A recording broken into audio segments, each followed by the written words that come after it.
This week, our Mike McKnight was on your side in La Vista. Some families are concerned that nearby land might be developed. And tonight, our Brent Weber was at the La Vista Planning Commission meeting where neighbors expressed their concerns. He joins us live now in the newsroom with more.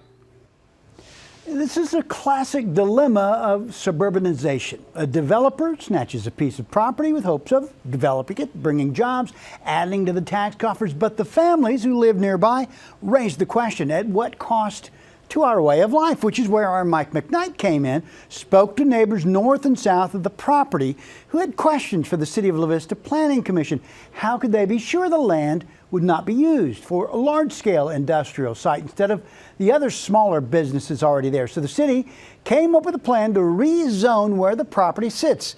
You can see the rezoned area along Chandler Road near 144th, essentially turning heavy industrial into light zoning.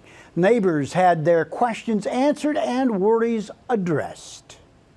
That land is, it's zoned for industrial, but we downzoned it to a more applicable zoning district for that neighborhood.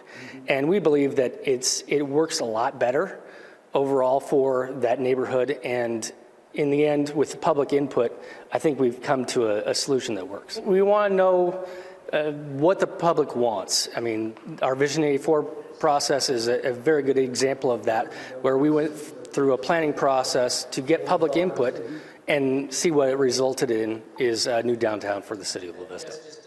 I spoke with a representative of the owner developer who said they had no problems with the downzoning, that their plans are to use the property for small warehousing similar to what exists already directly across Chandler Road. At this point, no development plans have even been submitted to the city. They're not close to that. The La Vista Planning Commission members are appointed, not elected, so their recommendations still must be considered by the City Council. Next City Council meeting is Tuesday the 7th at 6 p.m. Aaron? All right, Brett, thank you.